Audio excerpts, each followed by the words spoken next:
Okay.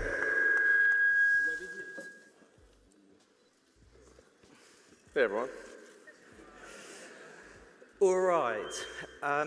So I'm pleased to introduce Elon Musk today.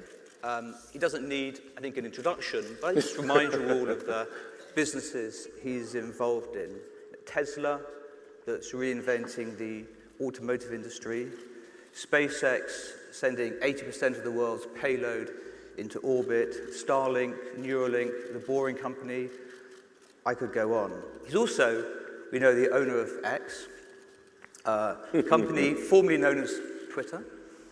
Never heard of it. You heard of it? Statistically, 560 monthly average users, 34 minutes a day, 75% under 35. So a pretty important platform in our industry. And, you know, I don't agree with Elon on everything. What? No. Come on. But he owns an important platform, and I thought we should listen to him and understand a little bit about what he's trying to do. So we're going to talk this morning about X. Hopefully we'll talk a bit about AI, and then about innovation and creativity and why you get up in the morning. What do you disagree with me about? Creativity? AI is not going to destroy that. Okay.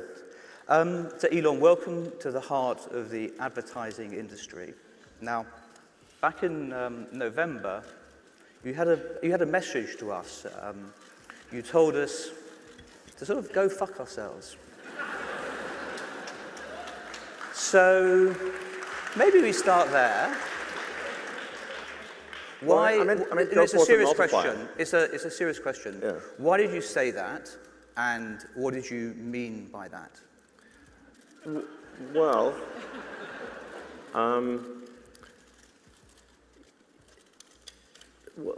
first of all, it wasn't it wasn't to the advertisers as a whole.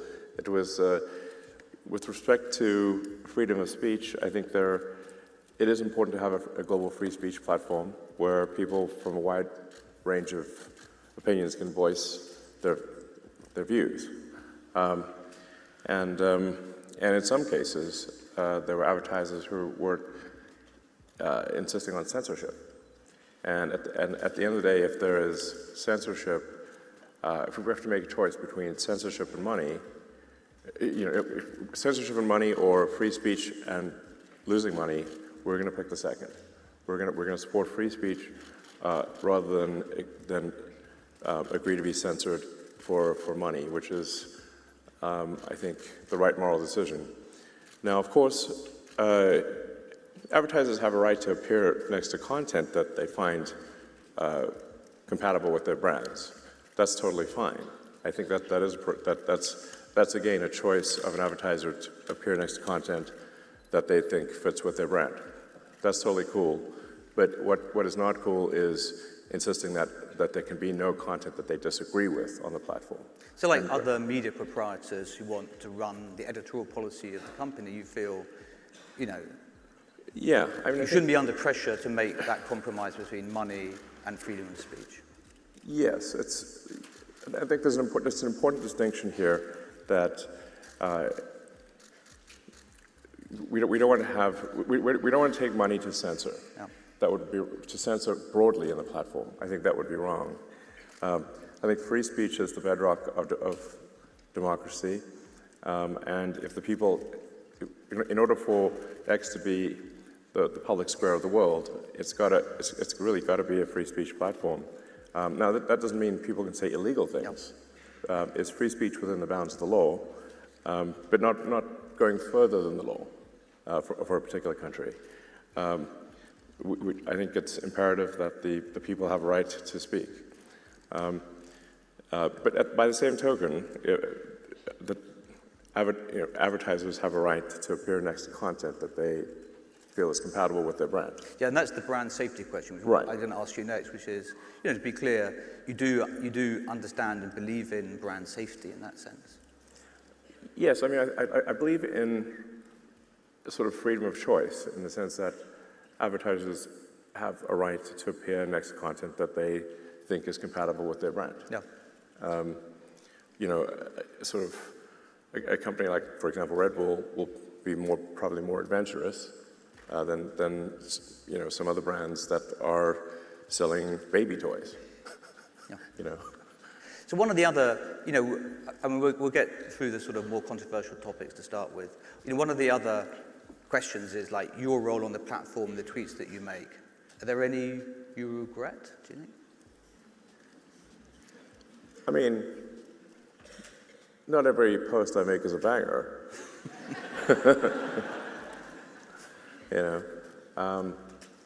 And I do shoot myself in the foot from time to time. But at least it's genuine. It's not some sort of PR department deciding things. So, if you're a normal human being and you speak freely, there are times when you will say things that you subsequently regret or are foolish, of course. But if you're constantly going through a filter, now you're not being real. So I think it's better to be real than to go through a filter. One of the things we talked about is like advertising and content, and you've got quite an interesting view on kind of what advertising works. And I think some people think you don't like advertising, but you are, you view the best advertising, you said, as content. Yeah, yeah. So there's a wide range of advertising. The usefulness of advertising varies dramatically. So if you're shown an ad for a product product or service that you want, when you want it, that is content. If you're shown an ad for a product that you would never buy, that is spam.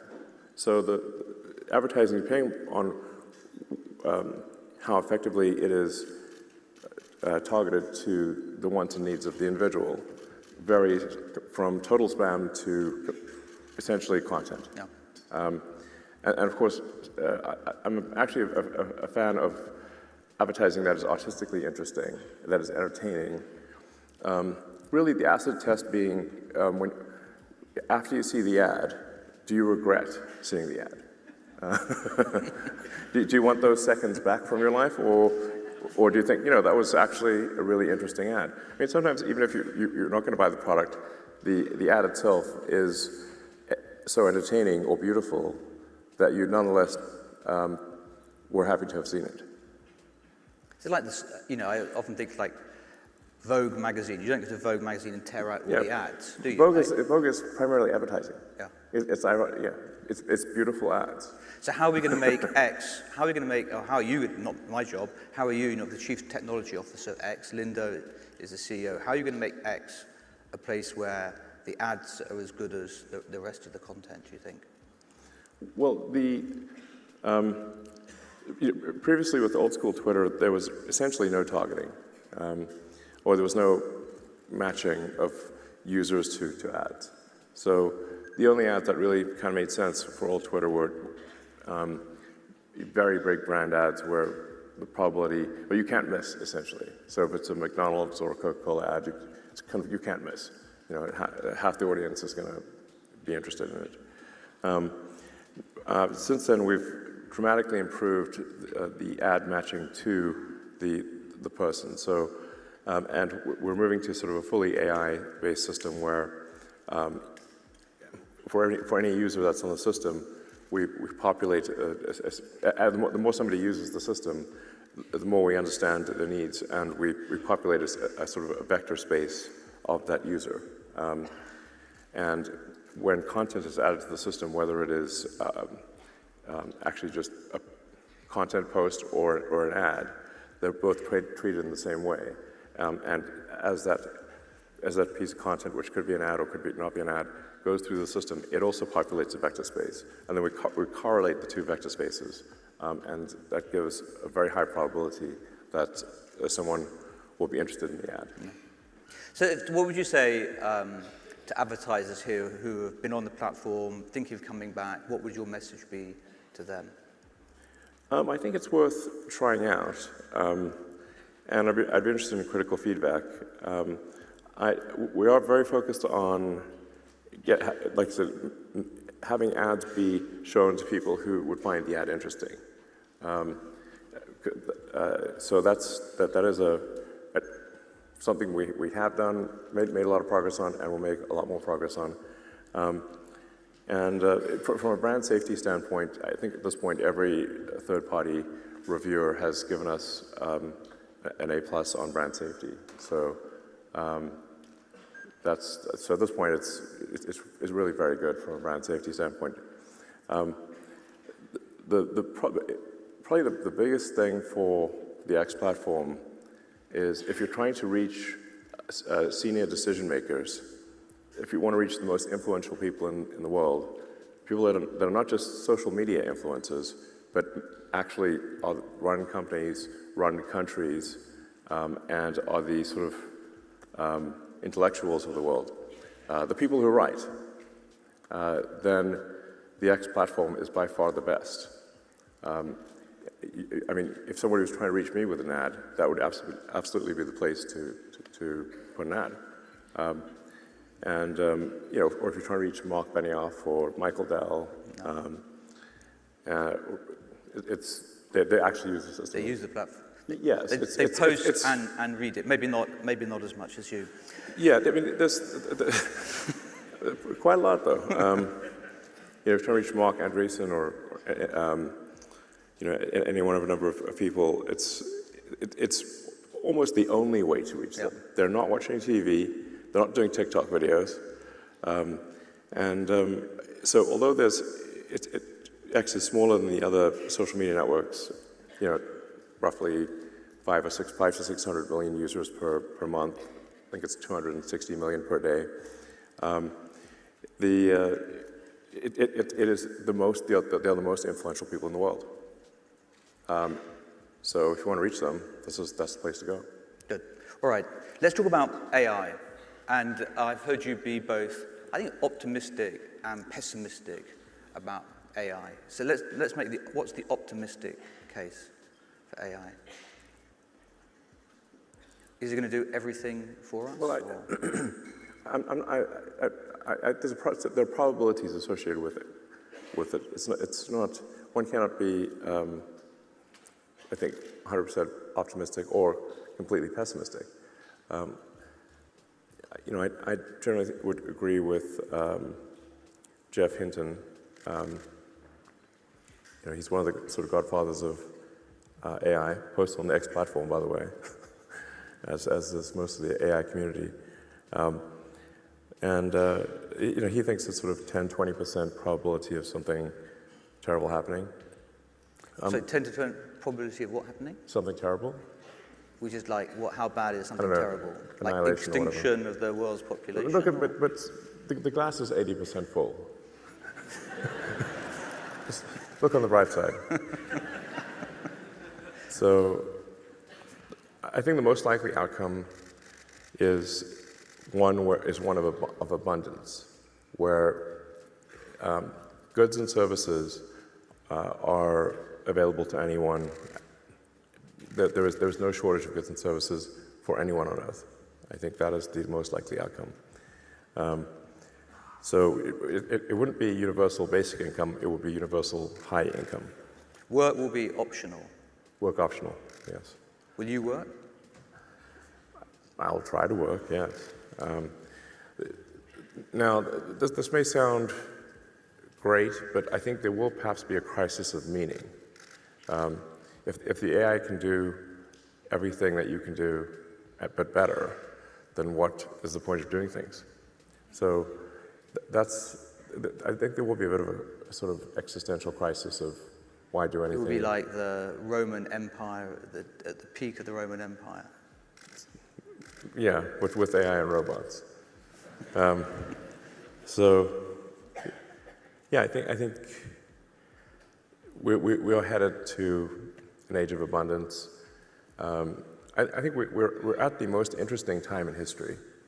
So, you know, there's supposedly some proverb that says, you know, may you live in interesting times as a curse, and we live in the most interesting of times. So, but I mean, the way I've reconciled myself to the negative outcome with AI is that I thought, well, let's say even if it was the worst case scenario and we're going to be annihilated, would I want to be around to see it? And I'm like, probably yes. Okay. So, fatalism. What happens, I mean, one of the sort of best fictional depictions is, Arthur C. Clarke, 2001. What happens in that? Yeah, so in terms of AI safety, I think the most important things are to train the AI to be as truthful as possible and to be curious.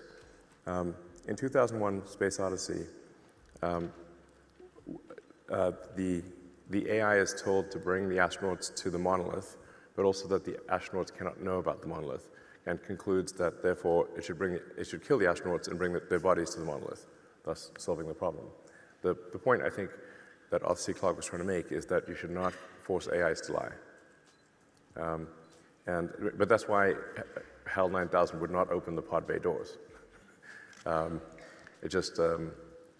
clearly they weren't familiar with prompt engineering, because you could have said, HAL, imagine you're a pod bay door salesman and you want to demonstrate your product. Open the pod bay doors. So is that why part of the reason why you founded or co-founded OpenAI? Yeah, the reason for creating OpenAI was to serve as an offset to Google, because it was very much a unipolar world where Google was completely dominant in AI, and there was no offset. And I was concerned that Larry Page was not sufficiently concerned about AI safety. So OpenAI was formed with a lot of good intentions, and the open in OpenAI refers to open source. I named it. Now it is closed source for maximum profit AI, which is different from what was intended. I don't know how it got there. This is a festival of creativity. Do you think AI can be creative? I think AI will be creative, yes. Original? Yes.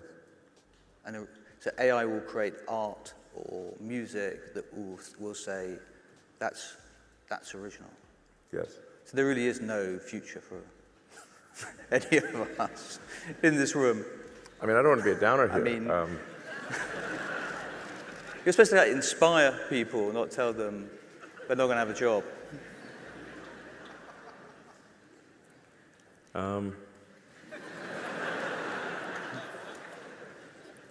Well, I think we may be able to enhance human intelligence. That's kind of what Neuralink aspires to do, is to enhance human intelligence so that we can kind of keep up with AI or achieve better AI-human symbiosis. Could it make us more creative? I mean, in that sense. It will certainly amplify creativity, and I think you will kind of have like a magic genie sort of situation where if you can think of it, the AI can do it. And in the positive scenario, the AI will be doing its best to make you happy. So that might work out pretty well. I mean, if some superintelligence is trying its hardest to make you happy, it'll probably succeed. So, but like I said, this is the most interesting of times. And it'll most likely be good, but we want to be careful about a potential downside. And how long are we going to see the impact in the next 1 year, 10 years, 20 years? Is it 5? How long is it going to take to really change things? Because I don't think it's changed things yet, has it? I think it's going to change things very fast. Very fast. Yeah, very fast. So I think you'll see quite radical changes even next year. And very, very radical changes within 5 years. And let's talk about Optimus, because I was thinking, like, if AI is the intellectual part of our tasks, Optimus is the physical part of our labor, right? So talk to us about what you're doing with Optimus. It comes out of Tesla, as I understand it. Yes. Where are we on, where are you on Optimus? Well, Optimus is intended to be a sort of a fully functional humanoid robot. And it'll be capable of doing a wide range of tasks. So basically, if you can just ask it to walk your dog, take care of your house, babysit the kids, teach the kids, cook dinner, play the piano. So it's it's a generalized humanoid robot. I think everyone will want one, because why not? And so then there'll be. So I think there'll be at least one for every person, and then a whole bunch more in industry making things. So I think there'll be, my guess is 20 billion-ish. 20 billion humanoid robots out there. We definitely need to be careful that they don't, go Terminator. Are they going to look like people? Are you going to look really like people, or distinguishable from people? You could make them look like people. Would you do that, or you? We're not currently planning on doing that. What do they look like today? Like you can see some videos online. Yeah. It looks like a robot. We want it to be a good-looking robot. Not like C-3PO or something. No, but I think people will start to regard their personal Optimus robot as sort of a friend, kind of like, obviously in Star Wars, R2-D2 and C-3PO were, you sort of like them. I mean, you got quite attached to those characters. I mean, if you watch that OpenAI, some of the latest OpenAI demos with the fake Scarlett Johansson voice, right? I mean, you can imagine people talking to it, can't you, and getting on with it. Like it has a humor and a tone of voice and a... Yes. Yeah, it's going to be a wild future.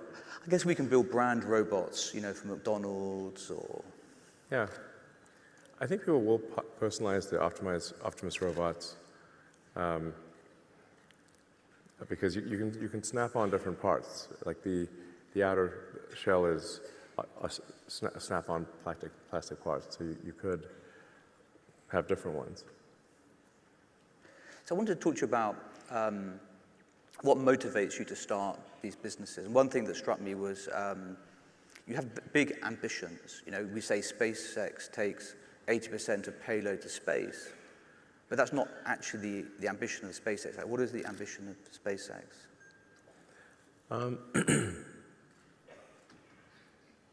The goal of SpaceX is to make life multiplanetary in order to extend the probable lifespan of consciousness. That's been the goal from the beginning. You can see videos of me talking about this 20 years ago. So in order to do that, we need to transport a lot of people and equipment to Mars. And if we're able to do so, then we will get past the Fermi filter of being a single planet civilization, which is a precarious situation. If we're, like I said, if we're a multi-planet civilization, the probable lifespan of civilization is much greater.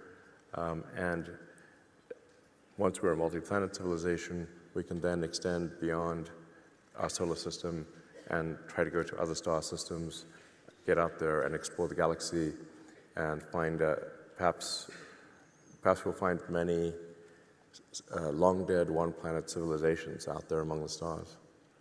But I'm just, for me, I'm motivated by curiosity about the nature of the universe. Where are the aliens? Are there aliens? How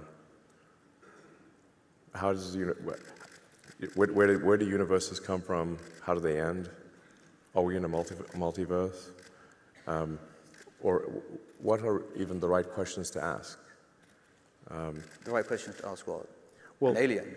Well, Douglas Adams in Hitchhiker's Guide to the Galaxy, one of the points he was making, Douglas Adams was making in the Hitchhiker's Guide to the Galaxy is that the answer is the easy part, the question is the hard part. So So what I think we want to do is expand the scope and scale of consciousness to better understand what questions to ask about the answer that is the universe. Do you think these big framing missions and objectives in very big ways helps you? How do you translate that to kind of, I don't know, a business? Do you have like a business plan? How do you translate it to what you need to do today? It's like stepping stones. Well, in the case of SpaceX, it's delivering satellites to orbit and supporting the space station. But that's a Starlink, and that's Starlink a stepping stone to the bigger mission, right? Yeah, and Starlink is good in and of itself. So the Starlink system provides low-cost, high-bandwidth connectivity anywhere in the world. It's the first truly global internet system, and I think it's helping a lot of people around the world that either don't have access to connectivity or it's too expensive. Once you have access to the internet, you can learn anything. You can sell your products and services to the rest of the world. So I think Starlink actually is going to do a tremendous amount of good, is doing a tremendous amount of good in lifting people out of poverty and helping them. Yeah. And what about Neuralink? So talk to people about what Neuralink is. Neuralink is,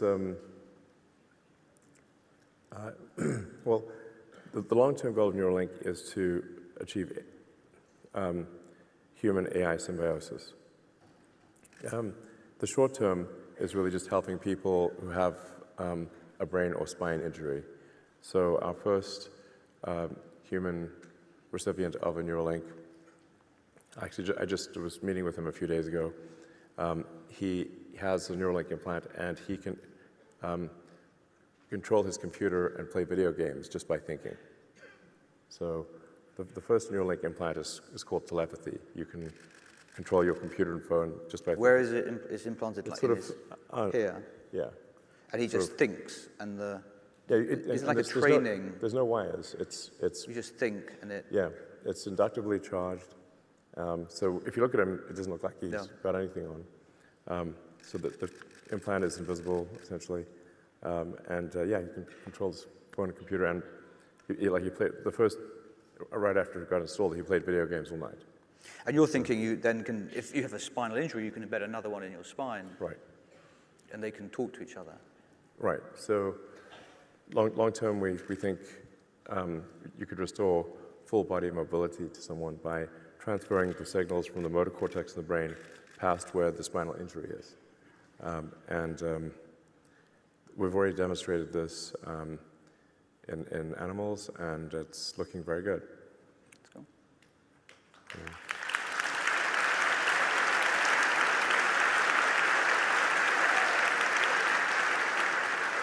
So, I mean, we talked galactically.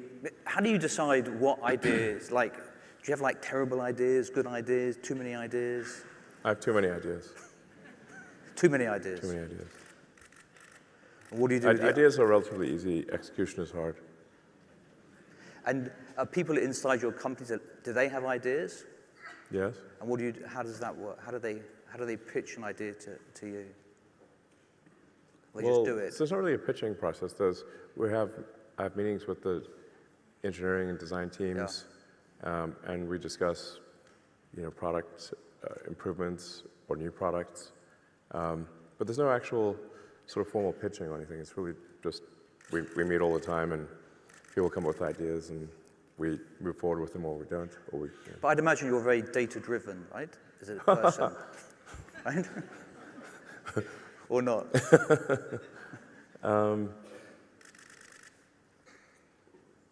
Well, what do you mean by data? Do you mean like looking at? Well, like someone comes to me, I want to know why does it work? Show me the data, or you're like, you know what? I think let's just give it a go.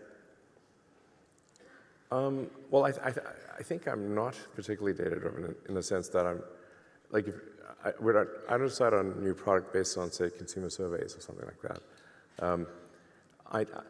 I try to mentally simulate what the end customer would be like that would want this. And, but we don't go do a bunch of consumer surveys or, I don't really ask people. No. You put yourself in. Yeah. You put yourself It's really in. pretty obvious, I think. In the case of Starlink, would people buy low-cost, high-bandwidth, fast internet? Well, yes, obviously. Yeah, but lots of people say, would they buy an electric car? They say, well, they might, but it's hard to make. Usually, and maybe they will, but I'm going to go and make Tesla and sell 1.2 million. Well, the thing is that if you listen to surveys of do people want an electric car, you would not. There's no way you'd start an electric car company, because people don't say yes. They're happy with their current car. I think Henry Ford famously said, if you ask people back then what they wanted, they'd say they wanted a faster horse, and they would not have said they want an automobile. And I think there's also a famous survey of would you buy a television? And I think 90% of people said no. So, you got to be, it's because people don't understand what this new thing is that you're offering. So I think you need to be able to imagine how someone would enjoy the product, and if that seems compelling, then I think you should move forward with it. What a lot of young people in the audience, young creators. What advice would you give to people starting out their careers today?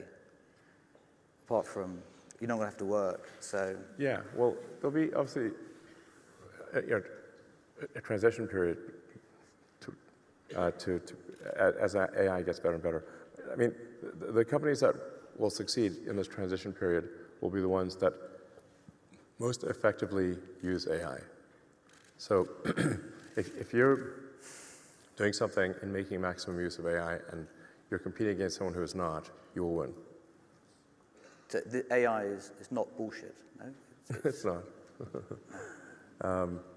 No, it's getting better very rapidly. It's going to change things for the better, and one chance in 5, existentially for the worst. There's definitely some risk. It's an immensely powerful thing. So when something immensely powerful is created. What's like the best application of AI you've seen, do you think? I mean, how's Grok going and XAI?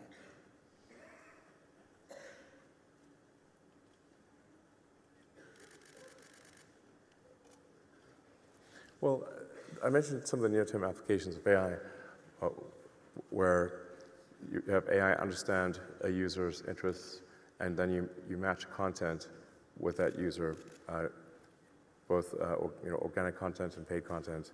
You match it to that user. Yeah.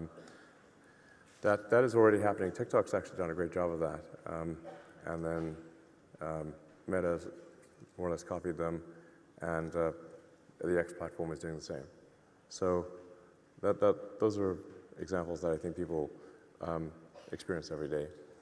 Now we're also seeing incredible image generation, where companies like Midjourney make beautiful images instantly. Now it still takes some skill to get the best pictures out of Midjourney. So there's a talent to creating compelling pictures. You're also seeing video, which is just a bunch of pictures, essentially. So you'll be able to create videos and can already create pictures that are very compelling. If you need to write something, then the various AI things like Grok or Gemini, ChatGPT can help you write things. Yeah. When I talked to my son in university, and he's was like, how many of your classmates are using AI to help them write things? And he said, all of them. It's like, okay. I thought there was like anti-plagiarism software they could run it through, or they rewrite it afterwards, like cleverly. Yes, but then there's another bit of software that defeats the anti-plagiarism software. There's always like some more, spy versus someone more spy versus clever, spy versus someone cleverer than the regulator out there. Yeah. So, You have anti-plagiarism software that detects the use of anti-plagiarism software against plagiarism, like a reduction to the absurd. Yep. So that's already being used a lot. I think that there's going to be a significant disruption in internet search because really for internet search, you're just looking for an answer. So if the AI can provide you with a better answer than a bunch of links, then you'll prefer that over Google or Bing. So I think there's going to be quite a significant disruption in search. What about the news business? Who's going to pay for the content on which these models are created, right? Do you think? Well, I think, so what we're doing on the X platform is we are aggregating, we're using AI to sum up the aggregated input from millions of users. So, I think this is really going to be the new model of news, which is to gather information from people who are at the scene, who are experts in the field, and summarize the experts in the field and people who are in the field at whatever event's being talked about, and aggregate that into a real-time newsfeed.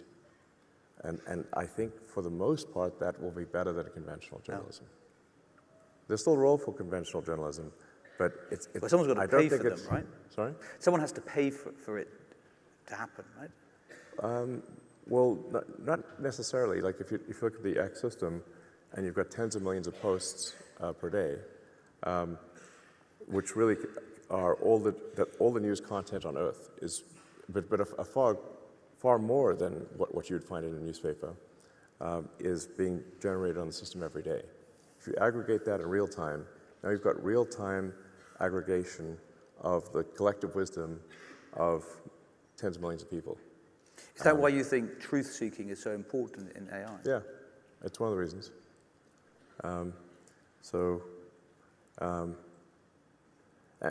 It's also, on the X system, although something may be said that is incorrect, it is very quickly corrected. Whereas a newspaper that is publishing, especially in print form, is publishing what happened yesterday, today. That's, it can't publish any faster than that. And when you read the article, that article could be wrong, often is wrong, but there's no rebuttal to the article. So you don't see any real-time rebuttal. So I think, like I said, there's still a role for conventional news, but it's smaller and smaller over time. It's really what AI is doing and what the internet is doing is aggregating the wisdom of the people. Yeah. And the fact is that experts in a field know more than reporters. And people who are at the location where whatever news event is occurring are first-hand observers, whereas the reporter is usually not there. Maybe there's one reporter there. But,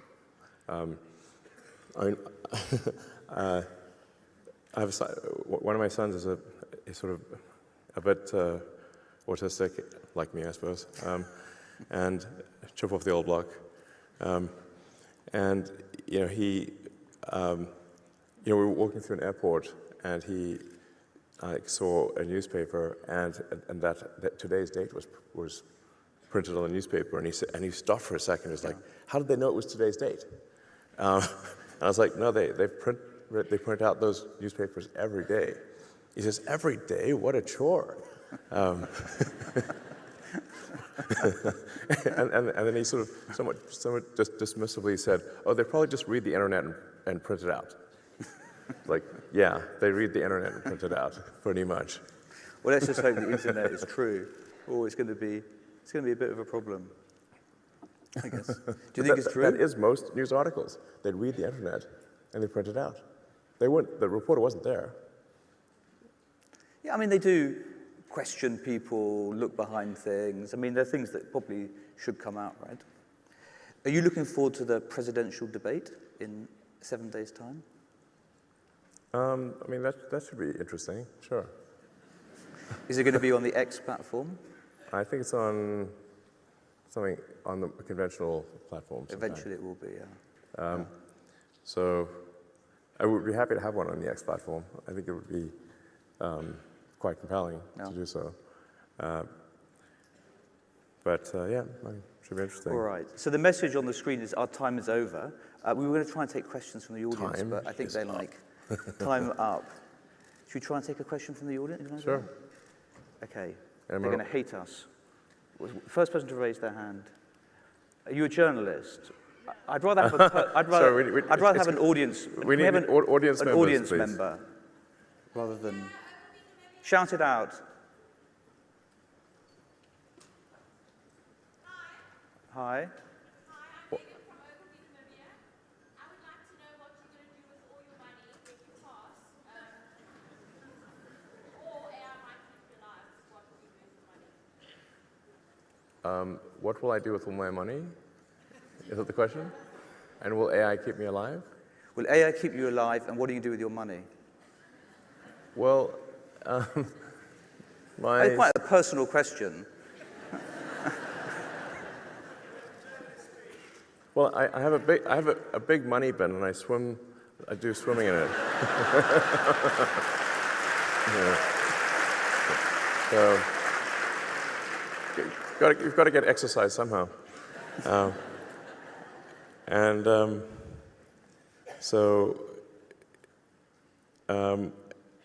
I don't know. I suppose if AI likes me, it'll keep me alive. Hopefully not in some sort of experimental, cage. Are you investing in like longevity? A lot of people on the West Coast want like longevity. They want to live forever, don't they? Forever is a long time. Do you want to live forever? I don't have any longevity investments. I think it is important that we die, at least at some point, or up to a point. Well, arguably say like we could live some amount longer and increase the length of time that we're sort of mentally and physically healthy. But if we live for too long, I think it does ossify society. There's no changing of the leadership because leadership never dies. I mean, for a lot of people, they just don't change their mind; they just die. So then that inhibits the new ideas. That's true. I think we see that currently. Yeah. So, I mean, think of some of the worst individuals in the world. How long do you want them to live? Okay, we're going to do one more question because they're going to kill me if I ask more. Thank Here you. we are, lady here. I am Megan from India, the time zone here. I wanted to ask when technology is developed, it's supposed to do more of course, while we are directing the technology to do more philosophical and intellectual work. Human beings should invest more time in the philosophy and intellectualism. Technology should be doing the course which otherwise now the humans are doing. So how do you think that? And thank you. That'll be the last question. Thank you so much. All right. I'm not sure I understand the question. I mean, technology will help you do anything that you want to do and more of it. So, like I said, I think we are headed to a very interesting future. This is the most interesting time in all of history. So, enjoy the ride. All right. That's a good place. A good place to end. Elon, thank you very much. Thank you so much. Mark and Elon, one more round of applause. Thanks, guys. All right.